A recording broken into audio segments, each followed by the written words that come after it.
You open your eyes for the first time. The world is a sticky, chaotic blur of fractured shell and writhing siblings. It is a world of damp earth and the overwhelming scent of decay. This is your grand entrance. A sloppy, undignified arrival onto the stage. Consciousness returns to nature's most glorious mistake. A creature designed by a committee that never once spoke to each other. Official designation: Therizinosaurus caloniformis. A name that sounds far more impressive than the reality.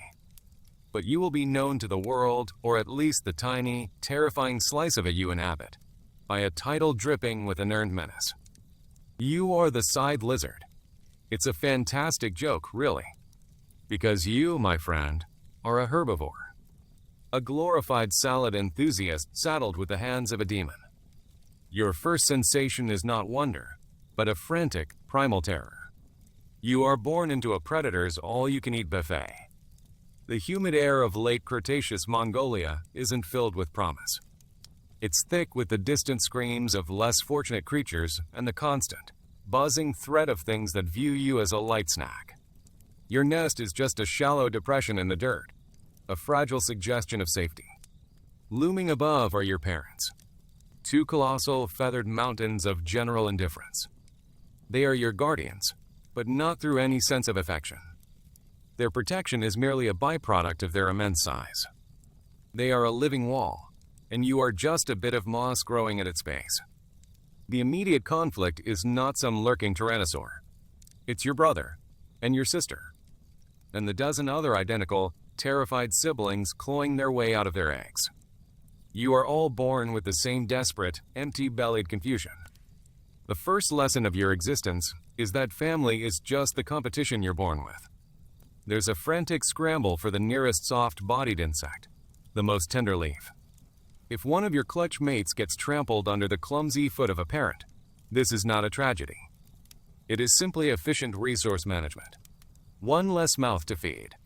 Congratulations. You've survived the initial family reunion. Your reward is the lifelong privilege of being hunted by things larger, faster, and significantly more motivated than you are. Your childhood is a masterclass in anxiety.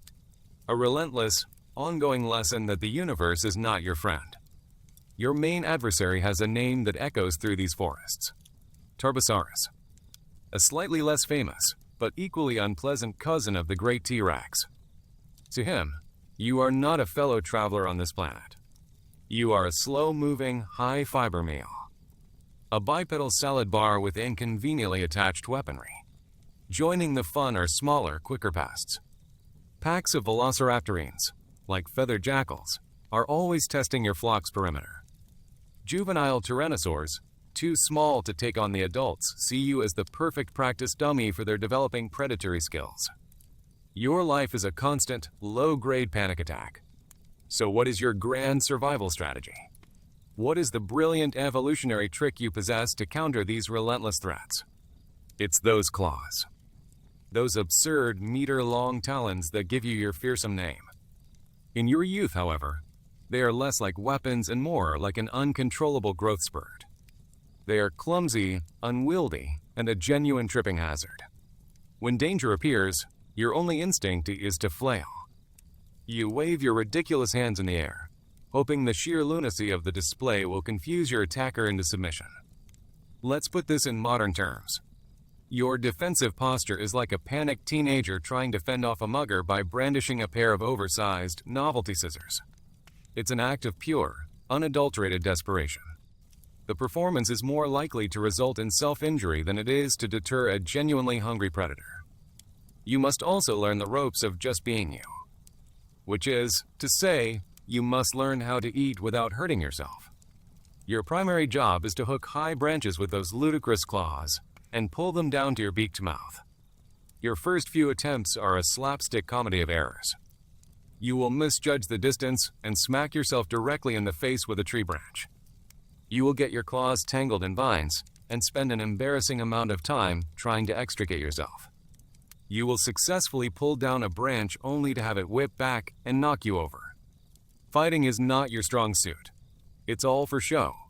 A pathetic piece of theater. You puff up your coat of primitive feathers, You stretch your long neck, and you wave your claws in that signature "come at me, I have no idea what I'm doing" gesture. Your first real confrontation isn't a battle. It is a narrow, humiliating escape. It teaches you nothing about combat. It teaches you everything about the profound importance of blind, stupid luck. But you survive. Somehow.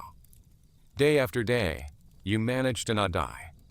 And in this brutal world, that is the only metric of success. You grow larger, slower, more cumbersome. And then, one day, you reach it. Adulthood, the peak of your power. You are now a 10-ton, two-legged haystack with the hands of a nightmare. Your claws have finally grown into their full, terrifying potential. They are genuine, meter-long scythes, honed and ready. Even a full-grown Tarbosaurus has to pause and consider the consequences before attacking you. It has to weigh its hunger against the very real possibility of being disemboweled. Most of the time, it decides to go find an easier meal. Your life has improved, if you can call it that. It has settled into a routine of profound, crushing monotony. You eat. You wander slowly through the forest, your enormous gut gurgling as it processes colossal amounts of plant matter. You are the undisputed king of the high foliage buffet. A warm, false sense of security begins to settle over your simple, plant-chewing existence. You've made it. You've won the game. But just when life seems stable, just when you think you finally figured it all out, a new problem emerges. A problem so tedious and pointless, it makes being hunted look like a thrilling adventure. Mating. The burden of procreation descends upon you. This is the great ironic twist of your life. The struggle for survival was at least straightforward. This is a nightmare of social obligations and bizarre, pointless rituals. The competition for a mate is both fierce and mind-numbingly idiotic. The males of your species, yourself included, must now engage in ritualistic displays. You stand opposite a rival, another lumbering giant just as confused as you are. And you wave your claws at each other. It's not a fight. There's no real violence. It is a slow, ponderous, and deeply boring dance. A semaphore competition held by arthritic giants. You puff your chest. He puffs his chest. You wave your left claw in a menacing arc. He counters with a slightly less impressive wave of his right claw. This can go on for hours. All of this effort, all of this tedious posturing, is for the brief and entirely thankless task of ensuring your pointless genetic code continues for another generation. Territorial defense is just as draining. You must patrol an arbitrary patch of forest, making sure no other male eats your specific collection of ferns. It's a full-time job with no pay and no holidays, defending a piece of real estate that will be immediately claimed by the next idiot the moment you show any sign of weakness. Your peak is not a triumph. It's a plateau of tedious responsibility. And then, the inevitable decline begins. It starts subtly. A stiffness in your joints on a cold morning. A slight tremor in your magnificent claws. Old age sets in. The skills you spent a lifetime honing begin to betray you. Those claws, once your pride and your defense, become brittle. You can no longer reach the highest, most nutritious leaves on the branches. Your powerful neck aches from the strain. Your status within the flock, once assured by your size, begins to fall. The younger, stronger males, full of the same pointless vigor you once had, push you away from the best feeding grounds. You are relegated to the margins, forced to subsist on the scraggly, low-quality plants. It is a bitter, quiet humiliation. A slow fade from relevance. The final confrontation of your life will not be a glorious, cinematic battle. There is no epic struggle against your old nemesis. Your final challenge is a young, opportunistic Tarbosaurus. One that isn't even fully grown. It has been watching you for weeks. It has seen you moving slower, struggling to keep up with the herd. It has smelled the weakness on you. When it finally decides to attack, it is not a fight. It is an act of pity. A mercy killing. You are too slow. You are too weak. You are simply too tired to mount any kind of convincing defense. You might manage one last, pathetic wave of your claws. a ghost of your former threat display. A final, futile gesture of defiance. The end is swift. It is brutal. And it is utterly unceremonious. You, the great scythe lizard, the creature with the hands of a god, end your journey as a pile of meat and bones on the forest floor. Your final contribution to the ecosystem is to feed the scavengers and fertilize the soil. Your story is over. But the cycle is not. The camera of our cynical documentary pans away from your picked clean skeleton. It moves through the ancient forest, past ferns and cycads. It settles on a sunny patch of dirt nearby. There, in a shallow nest, a new clutch of eggs is cracking open. A new generation of gormless, terrified, and utterly doomed chicks emerges into the light. They begin their own identical, pointless journey. So, why did it suck to be a Therizinosaurus? It's simple, really. You were a walking, feathered contradiction. You were a herbivore built like a slasher villain. You spent a lifetime perfecting a terrifying look you barely had the courage or the intellect to use properly. Your entire existence was a long, slow, and ultimately pointless biological joke, and your death was the final, unlaughed-at punchline. So, that's your life. A short, brutal, and ultimately meaningless cycle, repeated ad nauseam. You'd think that would be enough tragedy for one creature. But your bad luck didn't end with your extinction. Oh no. You were unlucky enough to leave behind bones. And that's when your personal, biological tragedy was exhumed and transformed into a long-running historical farce. All thanks to a particularly clever and self-important primate. Your second act, the posthumous one, was about to begin. And somehow, it was even more humiliating than the first. This part of your story begins much, much later. Long after the asteroid has come and gone, wiping the slate clean of you and your entire world. The forests have changed. The continents have drifted. And a new kind of animal now walks the earth. Let's imagine the first time one of them found you. Not you, the living creature, but you, the fossil. The first primate to stumble upon your fossilized claw, half buried in the badlands of what would one day be called Mongolia, wouldn't have seen a specimen. He wouldn't have understood stratigraphy or the concept of deep time. He would have seen a sign. A giant, terrifying talon, black as night, emerging from the dry earth like a cursed finger pointing towards the sky. How did these primitive, superstitious apes react?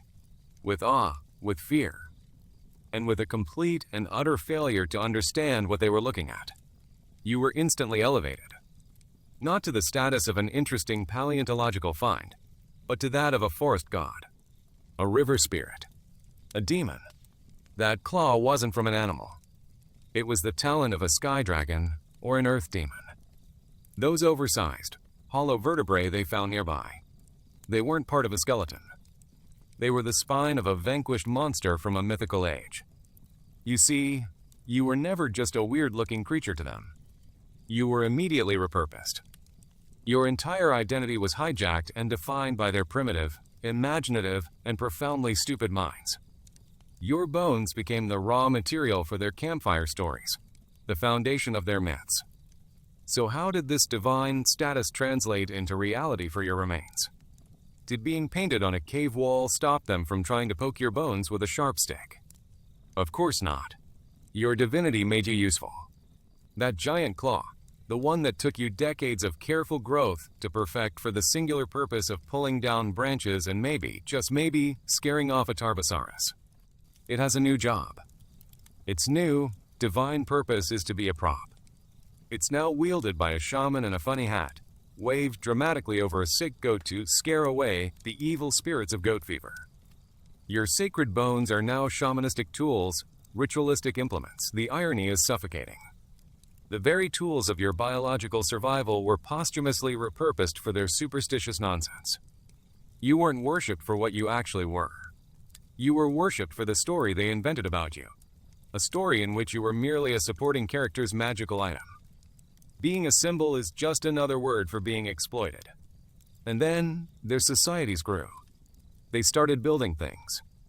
Pathetic little settlements of mud and sticks. And this is when you transition from being a useful god to a genuine inconvenience. that sacred patch of ground where the monster's talon was discovered. It turns out it's also prime real estate for their first pathetic attempts at agriculture. It's a great place to plant some wheat. And so, your legacy is subjected to the crushing banality of progress. Your fossil bed is dug up. Your bones, once artifacts of a divine power, are now just strangely shaped rocks in the way of a plow. They are unearthed, broken, and unceremoniously discarded to make way for a slightly better harvest. You were blamed for their failures. A bad crop, a drought. It was probably your bones, the remnants of the old earth demon, cursing the soil. You were declared a villain for simply existing in a home that was yours millions of years before they even learned how to walk upright. The injustice is staggering. What's the ultimate cynical takeaway from this entire era? What is the first chapter of your tragic relationship with humanity? It's that being mistaken for a god is the worst possible thing that can happen to your memory. It's a very brief promotion. A fleeting moment of respect that inevitably ends with your remains being either sacrificed as a prop or plowed into dust as a nuisance. Your first tragic legacy was to be nothing more than a figment of their overactive imaginations. And you didn't even have the satisfaction of being alive to see it. The centuries roll on. Humanity gets slightly better at building things and killing each other. Empires rise and fall. Organized religion and commerce take hold. And in this new era of supposed enlightenment, their perception of you changes once again. You are no longer a god. That's far too primitive for these sophisticated new thinkers. No, in the medieval and early modern world, you are something much worse. You are a curiosity. When your bones are unearthed now by a scholar or a nobleman, they are filtered through a new lens of systematic misery. Your bizarre anatomy is no longer the sign of a local spirit. It's evidence of a monstrous, flawed, pre-flood world. You are a bad omen, a remnant of a creation that God had to wash away. Your magnificent claws and strange, flattened hip bones are collected. They are placed in dusty cabinets alongside alleged unicorn horns, griffin feathers, and other mythical artifacts. You are no longer a spirit to be feared, but a conversation piece for the wealthy and the credulous. A tool to demonstrate their worldliness and their connection to the bizarre and the ancient. You've been demoted from a god to a trinket. Your new job title is evidence. But evidence for what? For whatever self-important theory happens to be in fashion. One generation of bewigged scholars uses your skeleton to argue for the literal truth of a biblical flood, proof of the giants that walked the earth before the great rain. The next generation uses your same bones to debate the great chain of being, trying to figure out where a creature so absurdly constructed could possibly fit in God's perfect, hierarchical ladder. Were you a bird? A reptile? A mistake? You were no longer a creature. You were a data point in their endless, circular arguments about their own place in the universe. Your entire existence was posthumously drafted into their petty intellectual wars. And every new bone they found just made it worse. The discovery of your more complete, smaller relatives like Alxosaurus and Baposaurus didn't clear things up. It just deepened the confusion. They tried to fit your clearly feathered, bipedal family into neat, preconceived boxes that you shattered by simply existing. For decades, their best and brightest minds looked at your claws, your pelvis, your long neck, and came to the most logical conclusion they could muster. You were a turtle. A giant, prehistoric turtle. The collateral damage of this era was the birth of what they would call paleontology. This is when the misery becomes systematic. It becomes official. In 1954, a Soviet paleontologist formally gives you a name based on a set of gigantic claws found in the Nemegt Formation. You are christened Therizinosaurus coloniformis. The scythe lizard part was a lucky guess. But the second part, coloniformis. It means turtle-formed. Your very name, the official scientific label that will follow you through history, is a permanent monument to their confusion. A testament to the fact they thought you were a 400-pound aquatic reptile. Your identity is now codified by their misunderstanding. You are classified, cataloged, and filed away under the wrong category. The slaughter is no longer physical. It is intellectual. They are butchering your identity, dissecting your legacy with the blunt tools of their own ignorance. What is the deeply ironic summary of this age of so-called reason and progress? It's that human enlightenment was just a new, more organized flavor of ignorance. You went from being a monster in their mythology to a puzzle box for their men of science. Both of them missed the point entirely. Both saw you not for what you were, but as a reflection of their own obsessions. Your tragic legacy, part 2, was to be the ultimate paleontological headache. A fossilized riddle wrapped in an enigma, presented to people who were absolutely certain they had all the answers. And now, we enter the final act of your posthumous humiliation. The modern and industrial world. The age of real science, global communication, and a level of hypocrisy so profound it would be beautiful if it weren't so tragic. In this brave new world, they've finally mostly figured you out.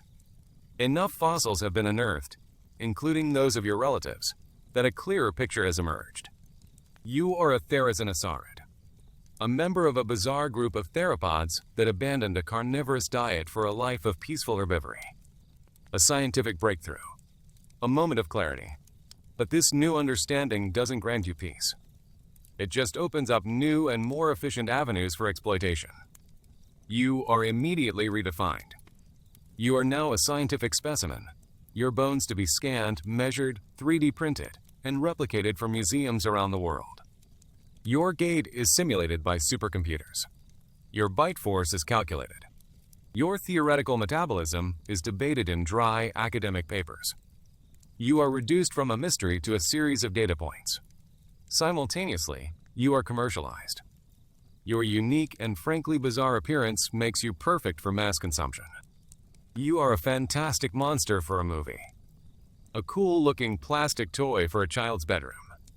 A challenging boss in a video game, invariably depicted as a hyper-aggressive killer, because your actual lifestyle of slowly eating plants doesn't make for compelling gameplay. Your new purpose, after they have dissected your body and sold your image, is to inspire guilt. Your final job is to be a symbol. You, a creature that vanished from the Earth 66 million years before the first human ancestor even considered walking on 2 legs, are now somehow a symbol of humanity's destructive impact on the planet. Your reconstructed skeleton stands silently in a museum hall, a looming monument to extinction.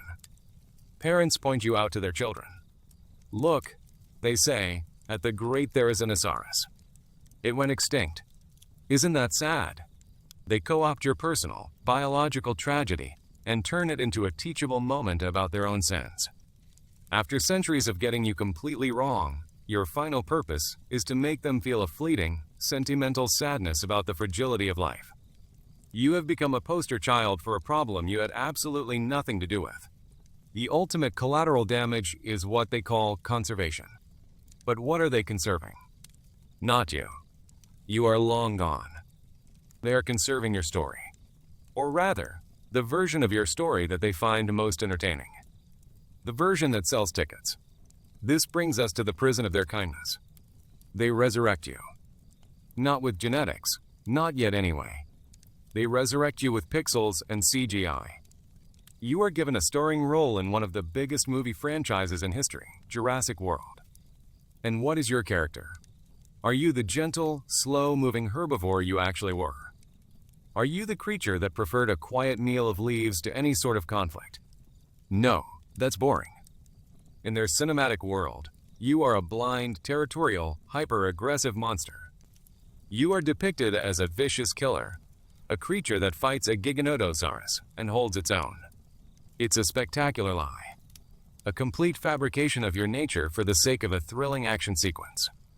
Their kindness is to bring you back as a famous actor, then typecast you in a role you never auditioned for, a role that is the polar opposite of your true self.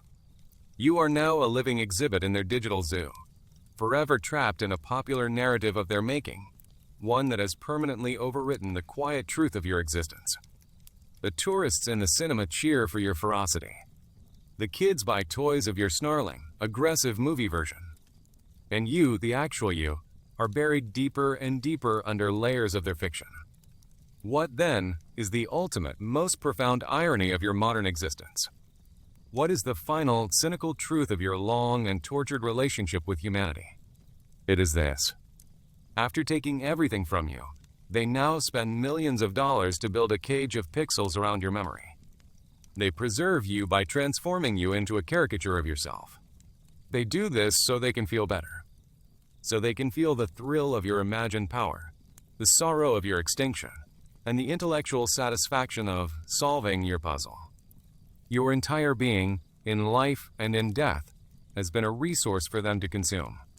First your imagined spirit, then your bones, then your image. Your tragic legacy, the grand finale, isn't that you died. Everything dies. It isn't even that you went extinct. Most species do. The final punchline is that after your life was a biological joke, your afterlife was a historical tragedy written by a species of clever apes who used your bones as a mirror. And they never once liked what they saw, so they kept changing the reflection. You spent your life as a walking paradox, a gentle giant with terrifying hands, a creature that wanted nothing more than a quiet meal. You spent your afterlife as their plaything, a god, a monster, a puzzle, a product, and finally, a movie star. They took your body, they took your bones, and in the end, they stole your identity and replaced it with one they found more exciting. Your tragic legacy is that you were never, ever allowed to simply be what you were. And you were never, ever allowed to rest in peace. Your name is remembered, but you have been utterly and completely erased. And that, for a creature that already had it pretty rough to begin with, is the final, most exquisite form of extinction imaginable. They will continue to dig up your relatives. They will continue to debate the fine details of your existence. How did you use those claws? What exact color were your feathers? How did you care for your young? They will pore over the details with meticulous, scientific rigor, all while completely missing the grand, cosmic joke of it all. The joke was on you, the creature that had to live the life. And the joke is on them, the species that has to invent a million stories to avoid the simple, boring truth. That you were just an animal. An absurd, wonderful, and ultimately unsuccessful animal trying to get by. A truth that is, perhaps, too mundane for them to ever truly accept. Their search for meaning in your bones is the ultimate testament to their own insecurity. You are their fossilized Rorschach test, and what they see always says more about them than it ever will about you. The end. But let's linger for a moment on that final degradation. The prison of their kindness. Consider the sheer, multi-layered absurdity of your cinematic resurrection. Somewhere in a sterile, air-conditioned server farm, a team of highly paid digital artists spent months perfecting you. They argued over the texture of your proto-feathers. They debated the subtle sheen on your claws. They rendered every pixel with painstaking care, all in service of a lie. They built a beautiful, photorealistic model of a creature that never existed. Your performance was then motion captured. An actor in a gray suit with ping-pong balls stuck to him flailed around on a green screen, pretending to be you, the 10-ton herbivore. His movements, his roars, his aggression were all crafted and approved by a director whose primary concern was whether your rampage would look good in 3D. Your very essence was synthesized, commodified, and packaged for mass entertainment. And the audience consumes it without a second thought. They sit in the dark, shoveling popcorn into their mouths, and watch your CGI ghost perform acts of spectacular violence. They feel a brief jolt of adrenaline. They are entertained. Then they leave the theater and forget all about you, or rather, the thing they think is you. Your legacy has become a disposable thrill. Let's follow that thread of commercialism to its logical conclusion. Imagine a factory, humming under fluorescent lights in a country you would never know, on a continent that didn't exist in your time. The air smells of hot plastic and chemical dyes. A machine, with the rhythmic hiss of a giant iron lung, injects molten green plastic into a polished steel mold. The mold is a perfect, miniature effigy of your movie star caricature. Snarling mouth, aggressive posture, claws extended for a kill. A worker, earning pennies per unit, pulls the hot plastic you from the mold. Another worker in the assembly line paints your claws with a streak of cheap, metallic silver paint. Your terrifying, meter-long instruments of defense and feeding, reduced to a decorative splash of color on a child's plaything. This tiny plastic idol, this monument to your complete character assassination, is then packaged in a cardboard box with explosive graphics and a hefty price tag. It will be shipped across oceans to toy stores where children will beg their parents to buy it. And in a quiet suburban home, a child will take this plastic you and smash it against another plastic dinosaur, providing his own roar and smash sound effects. He is playing, his imagination is alight, and it is being fueled by a fiction so complete, so pervasive, that the truth of you has been rendered utterly irrelevant. The quiet, lumbering, plant-eating creature has been replaced by a pocket-sized monster. This is the true nature of your modern fame. It is an infection. A fiction that replicates itself in servers, on screens, and on factory floors, spreading across their entire civilization. Meanwhile, in another part of their world, the serious people continue their work. Picture a sterile university conference room. Two paleontologists, your self-appointed biographers, are having a heated debate. They are arguing over the precise articulation of your wrist bones. One insists you had more flexibility, allowing for a hooking motion. The other presents a detailed biomechanical model arguing for a more rigid, defensive posture. They use laser scans of your fossils. They reference obscure papers. Their voices are filled with passion, with academic fervor, with the quiet fury of two experts who have staked their careers on interpreting your silent remains. They feel a profound sense of ownership over you. You are their dinosaur, their discoveries, their theories. The hubris is breathtaking. They argue over the minutiae of your mechanics, while the soul of what you are is being sold for $19.99 in aisle 7. Both the scientist and the toy maker are engaged in the same fundamental business, packaging you for human consumption. One packages you for intellectual consumption, the other for commercial. Neither is particularly concerned with the quiet, mundane reality of your existence, because that reality doesn't win research grants, and it certainly doesn't sell toys. Even their attempts at sincere documentary filmmaking fall into a similar trap. Imagine a different narrator, one with a soothing, awe-filled voice whispering over soaring orchestral music. He would call you a gentle giant. He would marvel at the mystery of your existence. The camera would pan lovingly over a CGI rendering of you grazing peacefully in a sun-dappled glade, perhaps with a cute, fluffy chick nestled at your feet. This too is a fiction. A more palatable one, perhaps, but a fiction nonetheless. It's a simplistic narrative designed to make the audience feel warm and fuzzy. It's the noble savage trope applied to a dinosaur. It denies you the dignity of your true, complex, and often pathetic reality. It ignores the relentless terror of your youth. It glosses over the tedious, pointless violence of your mating rituals. It ignores the parasites, the diseases, the constant, grinding struggle to simply find enough food to power your massive frame. They have two molds for you: killer monster or gentle giant. There is no room in their imagination for what you actually were, a walking contradiction. A nervous, perpetually hungry herbivore that happened to be born with weapons it barely understood. A creature whose daily existence was a blend of sheer terror, profound boredom, and the occasional satisfaction of finding a particularly delicious shrub. This is a truth that is too complicated, too mundane, and frankly, not interesting enough for their stories. So they ignore it. They choose the fictions that suit them. This is why your second, posthumous life is the greater tragedy. Your first death was just biology. A simple matter of predator and prey, of time and decay. It was honest. Your second death is a murder of your character, committed over and over by a species that claims to be your greatest admirer. They admire the monster. They admire the gentle giant. They admire the puzzle. They will never admire the truth, because the truth is that you were just a weird animal. And their world, for all its science and all its stories, has very little patience for things that are merely complicatedly true. So you stand, encased in glass in their museums. You flicker across their screens as a monster. You sit on their children's shelves as a toy. You are everywhere, and you are nowhere. a ghost in their machine, a silent, unwilling participant in a story that stopped being about you a long, long time ago. It is now, and always has been, a story about them. Let's rewind, back to that brutal beginning. Let's add the texture they always leave out.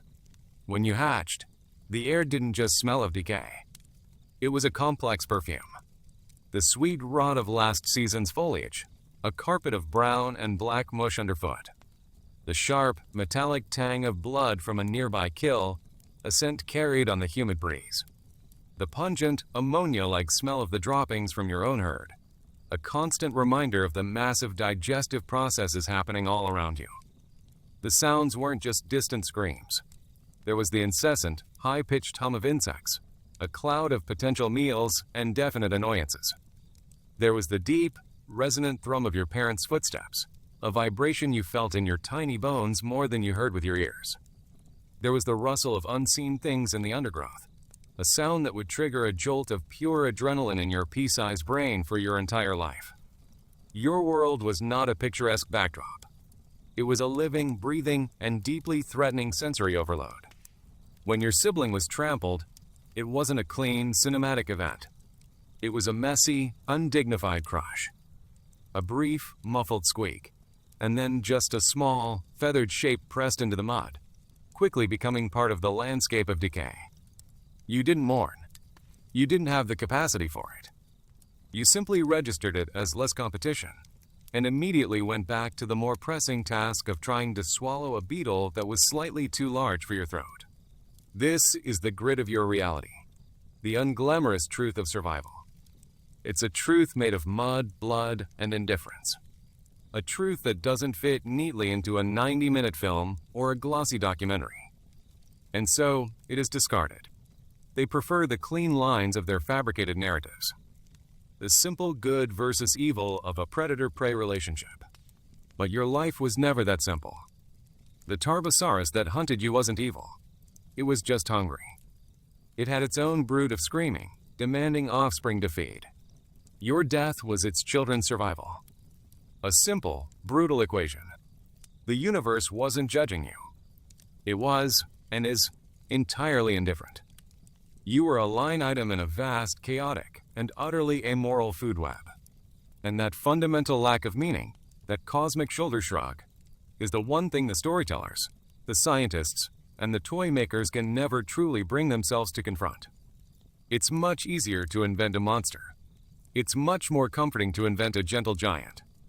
It is almost impossible for them to look at your strange, fossilized bones and accept the truth you represent. That you were an accident of evolution, doing your best in a world that wasn't designed for you, that wasn't designed at all.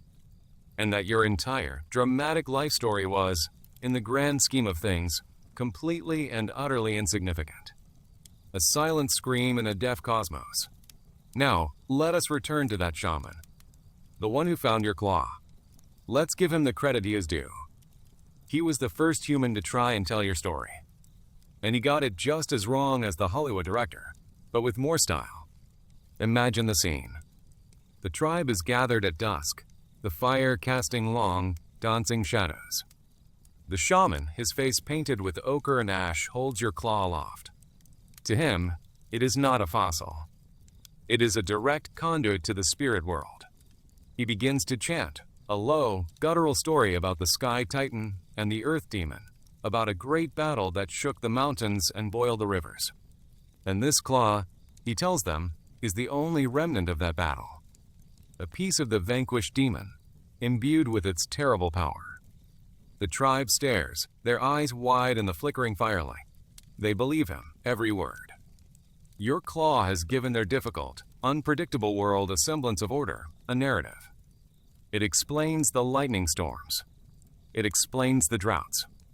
It's all part of the ancient war between the Titan and the demon.